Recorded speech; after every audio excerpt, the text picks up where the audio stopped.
자, 오늘 하는 말씀의 제목을 한번 고백합시다. 믿음을 가지고 인내로 기도하라. 믿음을 가지고 인내로 기도하라.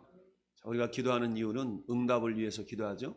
그런데 우리가 무조건 기도한다고 응답되는 것이 아니라 전적으로 우리가 하나님을 향한 신뢰, 하나님이 어떠한 분인가에 대한 확신, 이게 없다 그러면 기도할 수도 없거니와 그것은 마치 중언부언, 자기만족의 기도가 되어져 버리고 말 겁니다. 아, 나 기도했어. 오늘 나 2시간 기도했어. 난 30분 기도했어. 기도의 목적이 기도한 것으로 끝나는 것이 아니라 그 기도를 통해서 더욱더 하나님과 가까이 하고 하나님을 더욱더 알아가는 그런 과정과 그리고 그로 말미암아서 하나님의 응답을 경험할 수 있는 이런 과정 하나하나가 굉장히 중요한 것인데, 우리가 때로는 기도라는 것을 우리가 했다라는 것으로 만족하는 경우가 많이 있습니다. 그래서 오늘 특별히 누가복음 18장 불의한 재판관에 대한 이야기, 또 과부와 불의한 재판관에 대한 이야기를 우리가 잘 알고 있고요. 기도응답의 축복의 말씀에서 우리가 항상 본문으로 취하고 있는 그런 내용이죠.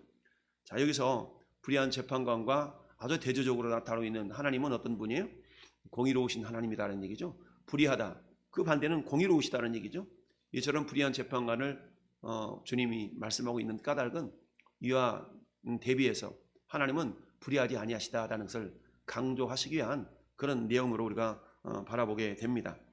자, 오늘 그들에게 항상 기도하고 낙심하지 말아야 할 것을 비유로 말씀하여 이르시되, 이건 비유의 말씀이라는 얘기죠. 비유로 말씀하고 있는데 핵심은 뭡니까? 항상 기도하고 낙심하지 말아라 라는 얘기죠. 근데 항상 기도하고 낙심하지 말아야 되는데, 항상 기도하고 낙심하지 않을 수 있는 결정적인 근거는 8절에 있죠. 8절 다시 한번 같이 읽어보겠습니다. 내가 너희에게 이르노니 속히 그 원한을 풀어주시리라. 그러나 인자가 올 때에 세상에서 믿음을 보겠느냐 하시니라. 아멘. 자, 항상 기도하긴 하는데 때로는 어쩔 수가 있다는 얘기예요. 낙심할 수가 있다는 얘기입니다.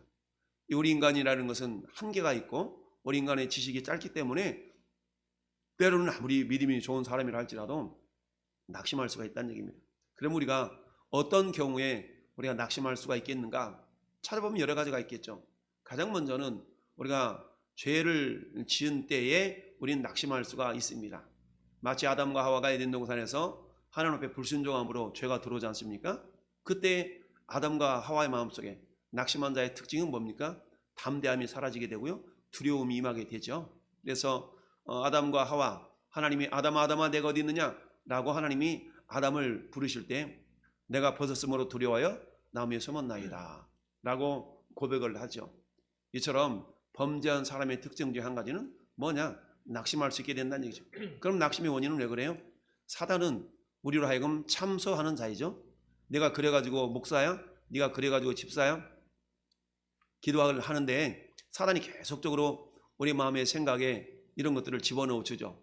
낙심하게 하는 그런 요소 중에 한 가지는 우리로 하여금 사단의 참소 때문에 그래 내가 이래가지고 뭘 기도한다고 라고 하면서 기도를 포기하도록 만드는 것이 낙심이다 라고 얘기하죠. 자, 중고물품 가게에 어떤 사람이, 자, 마귀가 중고물품 가게를 이렇게 열어놓고 그 중고물품을 하나씩 다 파는데 저 뒤쪽에다 가려놓고 이렇게 금액을 굉장히 비싸게 매겨놓은 그런 중고물품이 있었다고 그랬죠.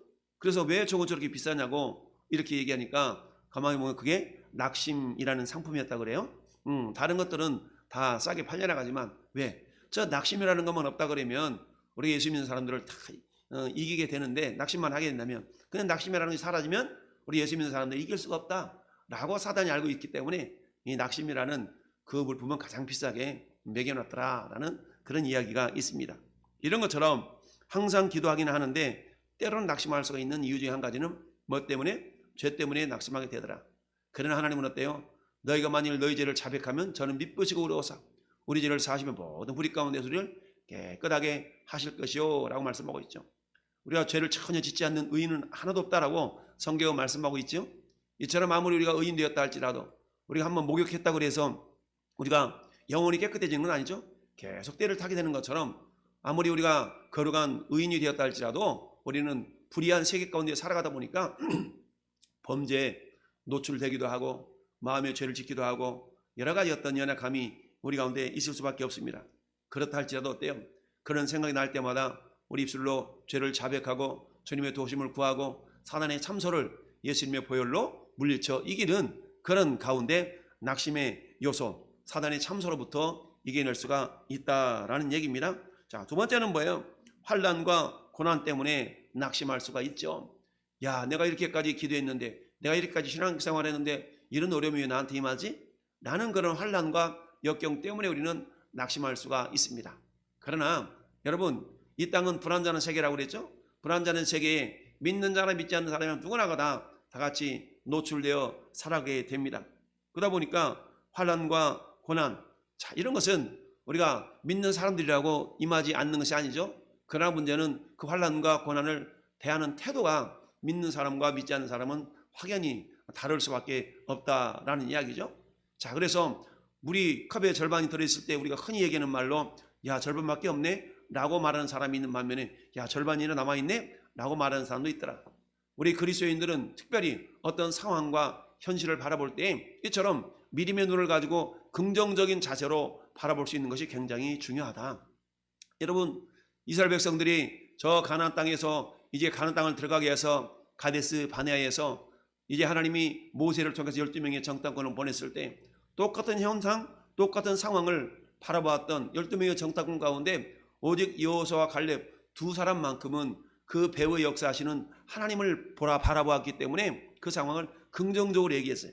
아무리 그곳에 장대 같은 거인 족속이 있다 할지라도 하나님이 우리와 함께 하시면 그들을 능히 가서 이길 수 있다. 그러나 10명의 정탐꾼은 어떻게 생각했습니까? 우리 못 들어간다. 야, 우리가 정말 너무 보니까 우리 메뚜기 같아. 우리는 그들이 밥이야 밥. 안 될 것 같아. 라고 부정적인 보고를 하게 되죠.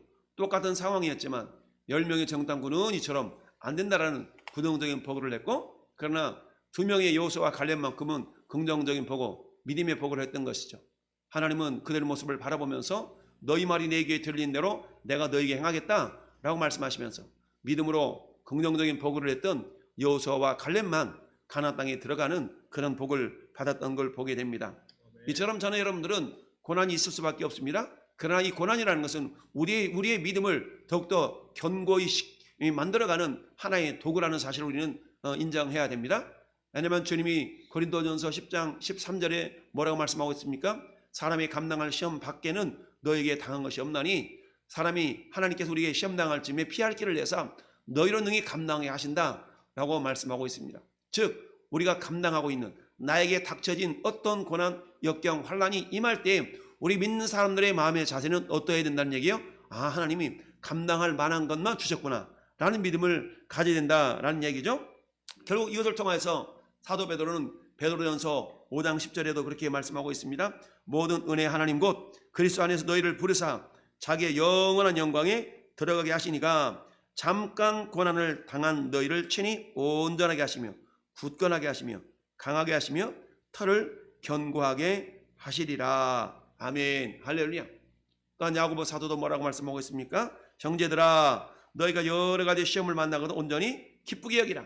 이는 너희 믿음의 시련이 인내를 만들어내는 줄을 너희가 알미라. 인내를 온전히 이루라. 이는 너희를 온전하고 구비하여 조금도 부족함이 없게 하려 하심이라. 할렐루야. 따라서 저나 여러분들이 당하는 어떤 시련, 역경, 환난 이런 것들을 통해서 아, 하나님이 나에게 복을 주시려 하고 있구나 라고 우리가 믿음으로 긍정적으로 생각할 때에 하나님은 우리의 믿음대로 되게 하신다는 사실입니다. 따라서 환난과 고난 때문에 낙심할 가능성이 있지만 그러나 믿음 있는 저와 여러분들에게는 그 낙심은 하나님 감당할 만하기 때문에 나에게 주셨군요. 감사합니다. 라고 감당해낼 때 우리의 믿음이 더욱더 견고해지고 든든해진다라고 성경은 말씀하고 있습니다. 세 번째는 왜 낙심하게 됩니까? 세 번째는 우리가 의와 선을 행하다가 불의와 악의 상처를 받는 경우에 낙심하게 됩니다. 흔히 그러지 않습니까? 나름대로 열정을 품고 신앙생활 하는데 어떤 장애물을 확 만나게 되면 아니 이럴 수가 있어요. 하나님 제가 어떻게 했는데요? 라고 하면서 우리는 하나님을 원망하거나 아니면 우리가 선을 행하는 것을 포기해 버리는 경우가 있습니다. 그리고 그것을 겉으로 드러내지 않지만 마음으로는 어때? 이미 낙심하고 있다는 증거거든요. 마귀가 원하는 것이죠. 그러나 저는 여러분들이 가져야 될 마음은 어떻습니까? 너희가 선을 행하다 낙심하지 말아라. 갈라디아서 6장 9절에 말씀하고 있죠. 너희가 선을 행하되 낙심하지 말지니 포기하지 아니하면 때가 이름에 거두리라. 할렐루야. 때가 이름에 거두리라. 그러므로 우리는 기회 있는 대로 모든 이에게 선한 일을 하되 더욱 믿음의 가정들에게 할지니라. 데살로니가후서에서도 3장 13절에 형제들아 너희는 선을 행하다 낙심하지 말아라. 그러니까 선을 행하는 가운데 낙심할 가능성들이 많이 있다는 얘기죠. 그러니까 뭐예요? 낙심하지 말아라. 반드시 때가 되면 거둔다 라고 말씀을 하고 있습니다. 그래서 우리 의인은 믿음으로 말미암아 살리라 라고 하박국 선지자가 얘기했던 것처럼 저는 여러분도 역시 마찬가지 그 믿음의 나는 어떻습니까? 불의한 재판관이 말한 건 봐라. 절에서도 저렇게 들어주는 불의한 재판관인데 하나님은 불의한 재판관이 아니라 공의로운 재판관 아니냐? 이 공의로운 재판관이신 하나님께서 들어주시지 아니하시겠느냐라고 말씀하고 있습니다. 할렐루야. 따라서 우리가 이 땅 살아난 날들 동안에 어때요? 이 땅에는 불의한 사람들이 항상 있어요. 불의한 사람들이 있어. 그러나 그 불의한 사람들 가운데서 여전히 저나 여러분들은 불의함을 쫓아가는 자들이 아니라 그 가운데서도 선을 행할 줄 알고 그 선을 행하는 자들에게 하나님께서는 반드시 선한 것으로 갚으시고 역사해 준다는 사실을 기억하면서 우리가 선을 행할 수 있어야 된다는 얘기죠. 여러분 만약에 이 세상이 깨끗하기만 한다 그러면 그런 일이 있을 수가 없겠죠. 그러나 성경은 뭐라고 말씀하고 있습니까? 만약에 너희가 그런 걸 원한다면 세상 밖으로 나가야 돼. 사도 바울이 고린도 교회를 향해서 그렇게 얘기합니다. 내가 너에게 쓴 편지 음행하는 자들을 사귀지 말라 하였거니와 이 말은 이 세상에 음행하는 자들이나 탐하는 자들이나 속여 빼앗는 자들이나 우상 숭배하는 자들을 도무지 사귀지 말라 하는 것이 아니니 무슨 말입니까? 그들과 우리는 상대하여 살아갈 수밖에 없는 그런 불안전한 세상이라는 얘기죠. 그런 가운데 어때요? 우리의 선한 행실을 보고 그들도 열심히 믿고 하나님께로 돌아올 수 있는 회개의 기회가 그들에게 주어지게 된다는 얘기인데 그러면서 만일 그리하면 너희가 세상 밖으로 나가야 할 것이니라. 그야말로 거룩한 사람들만 생각하고 그런 세계만을 우리가 꿈꾼다 그러면 이 땅에서는 그게 불가능하기 때문에 그러면 세상 밖으로 나가야 된다는 얘기예요. 그러나 이 땅 살아있는 날들 동안에는 그런 불의한 사람들, 불의한 세계가 계속된다 할지라도 저나 여러분들의 선을 통하여서 그 불의가 의로움으로 변화되어지고 어둠 속에 헤매고 있는 영혼들이 빛으로 돌아올 수 있는 그런 어떤 통로들이 저와 여러분들이 그렇게 통로들로 쓰임을 받을 때에 하나님의 큰 기쁨과 영광을 올려 드릴 수가 있다라는 얘기입니다.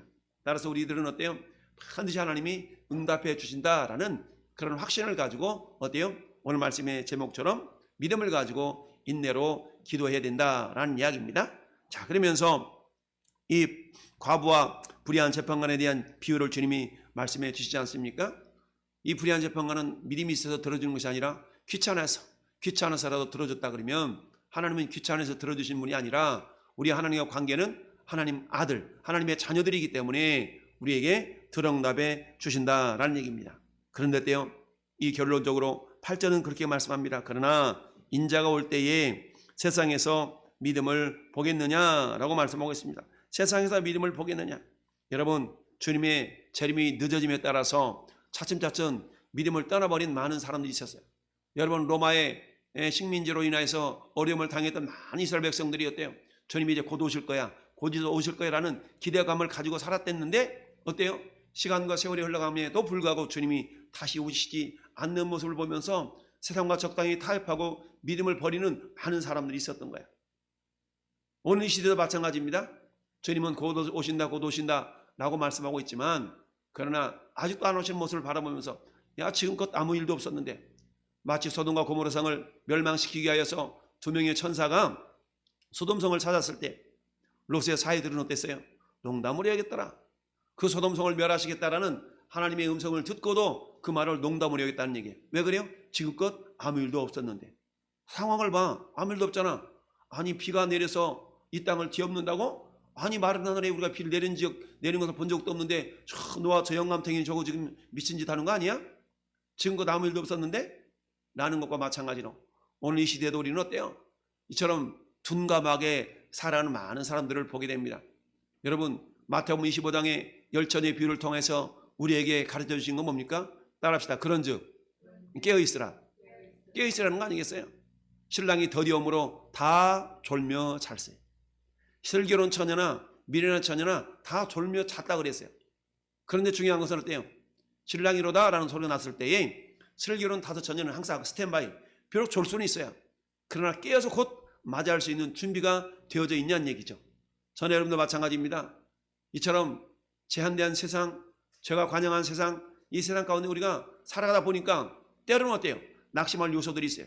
그러나 잠깐 흔들리지만 다시 우리는 제자리로 돌아올 수 있는 오뚜기와 같은, 왜 우리 안에는 하나님이 계시지 않습니까? 우리 안에는 성령님이 계시지 않습니까? 그렇기 때문에 어때요? 내가 너에게 노니 속히 그 원한을 풀어주시리라. 그러나 인자가 올 때에 세상에서 믿음을 보겠느냐?